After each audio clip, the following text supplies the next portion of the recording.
Classic rock urban legends, separating the myths from the music.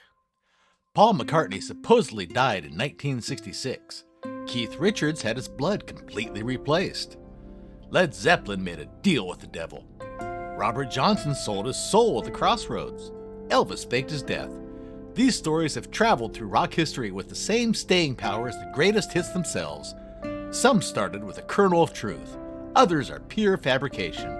And a few have become so woven into rock culture that nobody questions whether they're real anymore. Today, we're investigating the urban legends that have defined classic rock, the myths that fans believed, the stories that shaped how we understood those artists, and the truth behind the legends. Let's turn up the volume on the truth. Let's start with music's most famous conspiracy theory, Paul is dead. This legend has everything: a secret, a mystery, hidden clues, international intrigue. Here's the story. In 1966, Paul McCartney supposedly died in a car crash and was secretly replaced by a lookalike named William Campbell. The remaining Beatles, wanting to spare their fans from grief, kept it quiet. But they couldn't resist leaving clues. On album covers, in lyrics, played backwards, fans became obsessed, hunting through every detail, finding evidence everywhere. The legend really took off in 1969 when a college student published an article suggesting Paul was dead. Radio stations picked it up. By October, it had spread across the entire country. People were calling in with theories. Magazines ran stories. It became an international phenomenon. Here's the thing. Paul wasn't dead. He gave an interview to Life magazine in November 1969, and the whole thing fell apart. But what's fascinating is why the legend worked so well. It explains something deeper. The Beatles had disappeared from public view. They stopped touring. They were changing their sound. Fans needed to make sense of that, and a tragedy, a secret tragedy covered up, made more sense than just they wanted to experiment in the studio. But here's what's really interesting. John Lennon was so frustrated by people reading hidden meanings into Beatles songs that he wrote Glass Onion, specifically to confuse conspiracy theorists.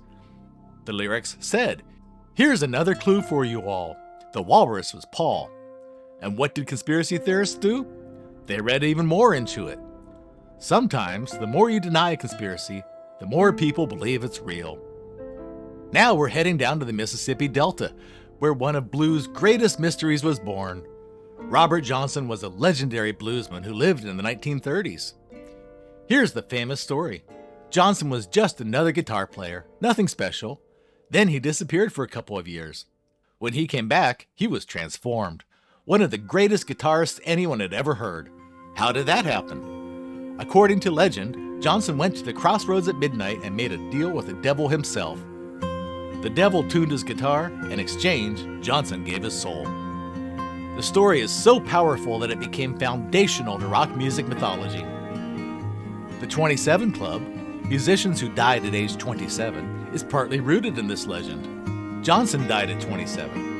Jimi Hendrix, Janis Joplin, Jim Morrison, Brian Jones, all 27. Some people genuinely believed there was a curse, that selling your soul to the devil meant you had to give it back at 27. But here's the reality.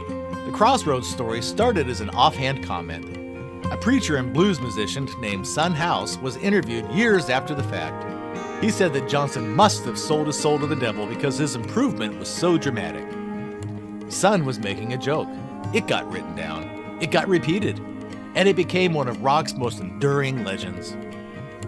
Johnson's actual story is more complicated. He was dedicated to his craft. He traveled. He absorbed influences. His improvement came from hard work, not supernatural deals. But the myth? The myth was so compelling that it defined how we understand not just Johnson, but generations of musicians who followed. The Devil's Bargain became rock and roll's central narrative. When Led Zeppelin burst onto the scene in the late 1960s, they didn't just create music, they created mystique.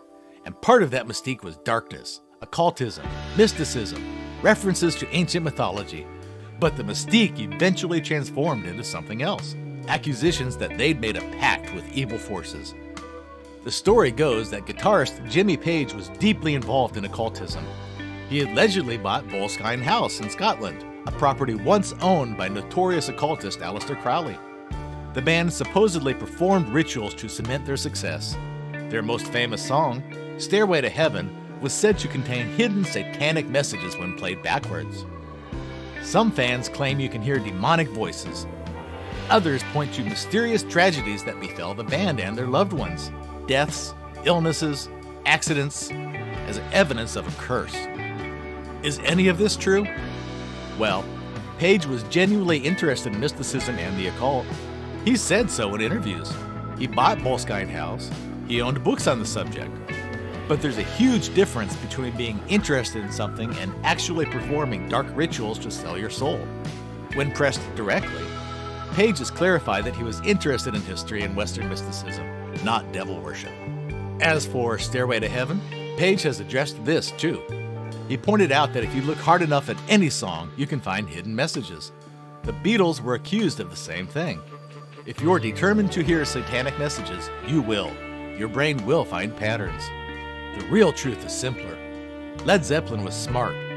They understood that mystique sells. They cultivated an image. They used occult imagery, and it worked. But there's a difference between using darkness as an artistic tool and actually being dark. The legend of Led Zeppelin's demonic pact says far more about what people wanted to believe about rock and roll than it does about the band itself. Here's a legend that actually has an origin story. In the late 1970s, Keith Richards had a reputation as the hardest living rock star on the planet. His drug use was legendary and destructive. So, when word got out that he'd gotten clean before a European tour in 1973, people wanted to know how. And Keith told them something outrageous. He went to Switzerland and had his entire blood replaced with clean blood. All of it. A complete blood transfusion to purge the drugs from his system. People believed it. It spread. His biographer wrote about it.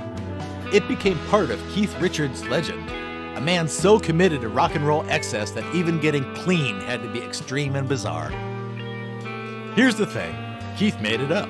He was tired of people asking him how he'd gotten clean, so he invented the most ridiculous answer he could think of and told it as a joke.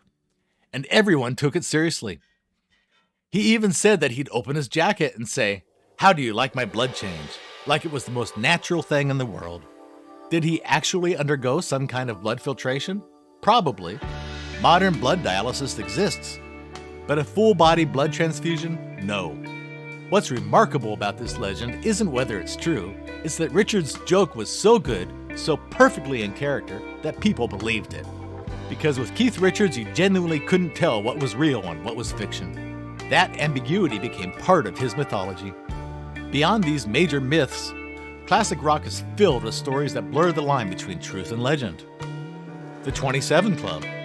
This is less of a legend and more of a pattern that became mythologized. The deaths of Brian Jones, Jimi Hendrix, Janis Joplin, Jim Morrison, all at 27, all within a couple of years in the late 1960s, created a narrative. Combined with Robert Johnson's Crossroads deal and later deaths like Kurt Cobain and Amy Winehouse, the 27 Club became a thing. Was there a curse? No. But was there a tragic pattern that rock culture latched onto? Absolutely. It gave meaning to tragic deaths and transformed individual tragedies into a cultural phenomenon. Elvis is alive. Elvis Presley died in 1977, but a significant portion of people never quite believed it. The misspelling of his name on his tombstone became evidence. People reported Elvis sightings for decades. Some theorists claimed that he went into witness protection to escape the mafia. Others thought he faked his death to escape fame itself. Even today, decades later, Elvis sightings persist in folklore. What does this tell us? That icons become immortal, not just in our memories, but in our myths.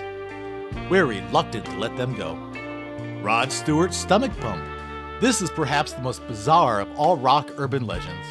For decades, a story circulated that Rod Stewart had once had his stomach pumped to remove, well, let's say, bodily fluid.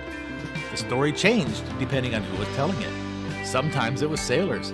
Sometimes it was a different rock star altogether. The story got pinned on everyone from David Bowie to Elton John. Rod Stewart finally addressed it in his autobiography. It was completely made up. A disgruntled publicist had started the rumor as revenge. It was never true, but it persisted for 40 years anyway. Some stories are so outrageous, so perfectly ridiculous, that they become self-sustaining. The Satanic messages backwards. Stairway to Heaven, The Beatles, Revolution Number 9, just about anything by Black Sabbath. All were accused of containing satanic messages when played in reverse. People became obsessed with finding hidden messages. Some did find things that sounded like voices, but here's the reality. Our brains are pattern recognition machines. Reverse any song and play it slowly enough and you'll hear things. You'll hear words that aren't there. It's the same phenomenon that makes people see faces in clouds. We are programmed to find meaning, even where none exists. The Altamont Curse. After a disastrous Rolling Stones concert at Altamont Speedway in 1969, where violence broke out and people died, the venue became associated with a curse. The Stones were blamed for bringing bad luck. Some people believed the band never fully recovered, that Altamont marked the end of an era. Years later, when tragedy struck band members or their associates, some pointed back to Altamont. Was there a curse? Or was it just that Altamont was genuinely traumatic and our brains connected later tragedies to it? Probably the latter. Gene Simmons' cow tongue. The Kiss bassist was rumored to have undergone surgery to have a cow's tongue grafted onto his own to make his stage presence more demonic. It's completely false. But Kiss was smart enough to let the rumor exist. It added to their mystique. Sometimes rock bands don't deny rumors because rumors are better than the truth. Classic rock urban legends exist because rock and roll itself is mythological. It's about rebellion, excess, power, danger. Musicians understood that legend was part of the package. Some legends started accidentally. Some were deliberately cultivated, but all of them reveal something true about how we relate to rock music, not just as entertainment, but as modern mythology, where artists become gods and their stories become our folklore. The next time you hear a rock legend, ask yourself, is this true? Was it true at one point? Or is it just a story we've collectively decided to believe? The answer might matter less than you think. Thanks for watching. Comment below your favorite urban legends from rock music. Subscribe to Clip Fetch for more stories about rock and urban legends.